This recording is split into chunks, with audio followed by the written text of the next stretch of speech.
नमस्कार, रामराम महाराष्ट्र न्यूज मध्ये आपले स्वागत आहे। आश्रम शाळेतील विद्यार्थ्यास मारहाण, अधीक्षकावर कारवाईची मागणी।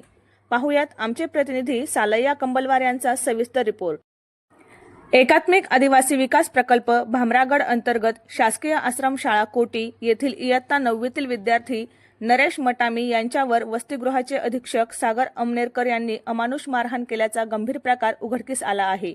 मिळालेल्या माहितीनुसार दिनांक 17 फेब्रुवारी 2026 रोजी सायंकाळी जेवणानंतर नरेश मटामी यांच्या खिशातील 50 रुपये हरवले। याबाबत माहिती देण्यासाठी तो अधीक्षक सागर अमनेरकर यांच्याकडे गेला असता त्यांनी त्याचे म्हणणे ऐकून न घेता हाताने व मोठ्या काठीने बेदम मारहाण केली। ही मारहाण इतकी गंभीर होती की विद्यार्थी बेशुद्ध पडला। घटनेची माहिती मिळताच मुख्याध्यापक व शिक्षकांनी धाव घेत विद्यार्थ्याला 9वीच्या वर्गखोलीत नेऊन झोपवले। मात्र हातपाय सुजल्यामुळे विद्यार्थ्याला रात्रभर झोप लागली नाही आणि तो वेदनेने रडत होता। दरम्यान दुसऱ्या दिवशी अधीक्षक सागर अमनेरकर यांनी विद्यार्थ्याला ही घटना कुणालाही सांगू नये अन्यथा शाळेतून टीसी देऊन काढून टाकण्याची धमकी दिल्याचा आरोप आहे।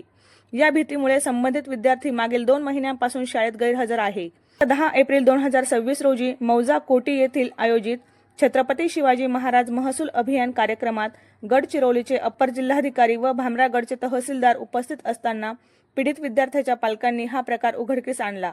यावेळी अखिल भारतीय आदिवासी विकास परिषदेचे तालुकाध्यक्ष डॉक्टर नामदेव पेंदाम आणि युवा सचिव राकेश तोरे यांनी अधीक्षक सागर अमनेरकर यांना तात्काळ निलंबित करून त्यांच्यावर अॅट्रॉसिटी ऍक्ट व पॉक्सो ऍक्ट अंतर्गत गुन्हा दाखल करण्याची मागणी केली आहे।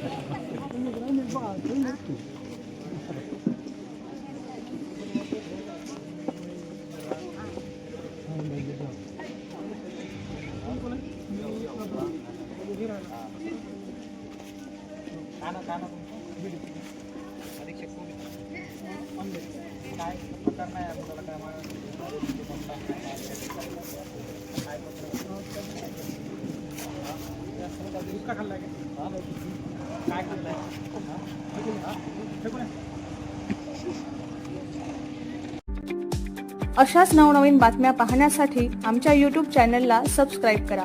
फेसबुक आणि Instagram पेजला फॉलो करा।